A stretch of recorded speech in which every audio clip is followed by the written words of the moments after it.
What happens when two of country music's biggest stars collide on live television in a way nobody expected? The Kelly Clarkson Show was supposed to be just another friendly stop for Jason Aldean. But what happened turned into one of the most shocking moments in daytime TV. Before we get into this unbelievable exchange, don't forget to subscribe and tell me in the comments what you think really triggered this fiery clash. The studio lights were blazing as Kelly Clarkson adjusted her cue cards, glancing toward the stage entrance where Jason was getting a few last-minute touch-ups. It was a normal Tuesday taping, the kind that made Kelly's show a hit with both celebrities and fans. The crowd was full of excitement, some wearing cowboy hats and Jason Aldean shirts. "Ladies and gentlemen, please welcome the one and only Jason Aldean," Kelly said brightly, flashing her familiar warm smile. But even she couldn't have guessed what was about to unfold. Jason walked out with his usual swagger, waving to the crowd as cheers filled the room. He took a seat across from Kelly, the same spot where countless guests had shared laughs and stories. But today would be different. "Jason, welcome back to the show," Kelly began cheerfully. "It's been, 3 years since you were last here?" "Something like that," Jason said, a hint of attitude slipping into his voice that the cameras caught but the audience didn't notice. "Time flies when you're out making real music instead of sitting behind a desk." Kelly's smile wavered slightly before she regained her composure. "Well, you've certainly been busy. Your new album has people talking, though not all of it's been positive. How do you respond to critics who say your latest work doesn't feel as authentic as your earlier stuff?" Jason's jaw tightened. "You know, Kelly, I find it interesting that someone who started on a reality show wants to question me about authenticity. At least I write my own songs." The room went still.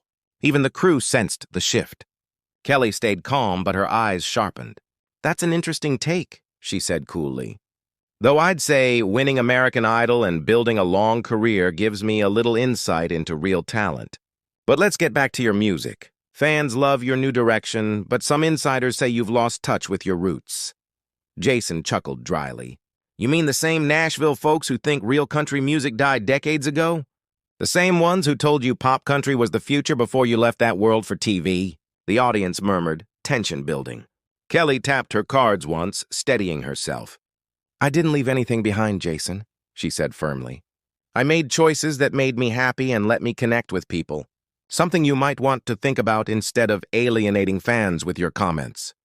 "So now having opinions makes you controversial?" Jason scoffed. "Guess that's the world now, where you got to tiptoe around and pretend everything's fine." "No one's asking you to pretend," Kelly replied, her tone tightening. "There's a difference between opinions and being intentionally divisive. You've been calling out artists, the industry, even fans. It feels like you're burning bridges." Jason leaned forward, his eyes locked on hers. "Maybe some bridges need to burn, Kelly. Maybe the industry needs to stop acting like reality show winners know what real country music sounds like." Kelly's face flushed, but her voice stayed even. "Reality show winner? So, that's what I am to you? I think there's a difference between earning your place by playing bars for years and getting handed a deal for singing someone else's songs," Jason said. "Handed a deal?" Kelly's voice rose slightly. "Do you have any idea how hard it is to compete on a show like that? To perform for millions every week and prove yourself over and over again?" "Must be tough," Jason replied with mock sympathy. "Almost as tough as playing 300 shows a year for real paying fans instead of filling seats with TV extras." The air was electric. Crew members exchanged uncertain looks while producers waved frantically behind the cameras. "You know what, Jason?"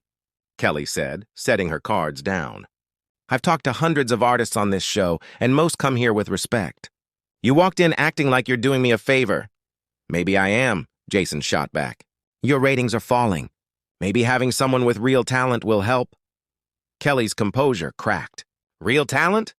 Let's talk about how your last 3 singles barely hit the top 20, or how your tour sales dropped 30% in 2 years.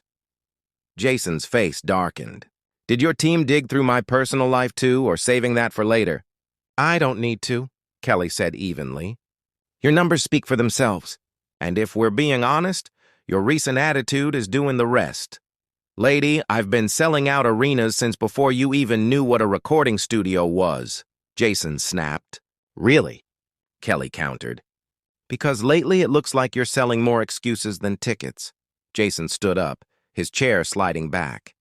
The crowd gasped. You don't get it, Kelly. You sit in this safe little studio thinking you understand what it's like out there. Kelly rose, too. You're in my studio, Jason, my show. If you can't handle real questions, maybe don't do interviews. Your studio? Jason barked. This isn't your studio. It's the network's, and they'll replace you soon enough. Kelly's eyes flashed. Replace me? You're the one scared your time's up. My time's up? Jason laughed bitterly. You're a talk show host now, Kelly. Your music career's long over. At least I've had one, she fired back. Unlike your last album, which critics hated and fans ignored. The argument spiraled. You used to be talented, Jason said harshly. Now you've sold out. Kelly stared him down. And you've sold your soul for controversy. You don't even believe what you sing anymore. At least people still know my name, Jason retorted weakly. Kelly smiled coldly. You're here because you need to be. Your team begged to get you on this show. That's not pride. It's desperation. Jason went pale. The audience leaned forward, breathless. You're delusional if you think I need this, he said, voice cracking. Then why are you here? Kelly asked. If you're so successful, why spend your afternoon with a so-called failed pop star? Jason said nothing. Kelly pressed on. You're here because your label's panicking, because your tour's struggling, because deep down you know your glory days are behind you. That's enough, Jason muttered. Is it? Kelly shot back. Because I've sold over 25 million albums, won 3 Grammys, and my show just got renewed while your songs can't even get airplay. Jason exploded. Keep your awards. You peaked 15 years ago. Then leave, Kelly said simply, gesturing toward the exit. Jason hesitated, then turned and started walking. You know the sad part? He said, pausing at the door. You could have been great, but you took the easy road. Kelly's reply was ice cold. And you're so bitter about fading that you can't recognize success when you see it. I chose to be here, Jason. You're stuck chasing what's already gone. Jason stared at her, then tore off his mic and slammed it onto the table. Good luck with your show, Kelly. Hope the ratings bump's worth it. Oh, I'm sure it will be, she said smoothly. Thanks for the content.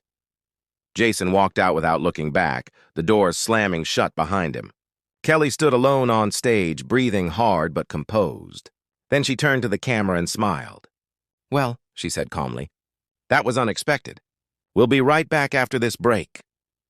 The cameras stopped rolling, but the studio stayed silent. Crew members froze. The audience sat in shock, phones still recording. Kelly remained behind her desk, hands trembling slightly.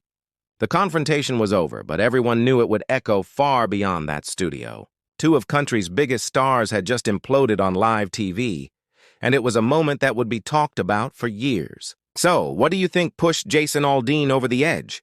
Was it Kelly's questions or something deeper?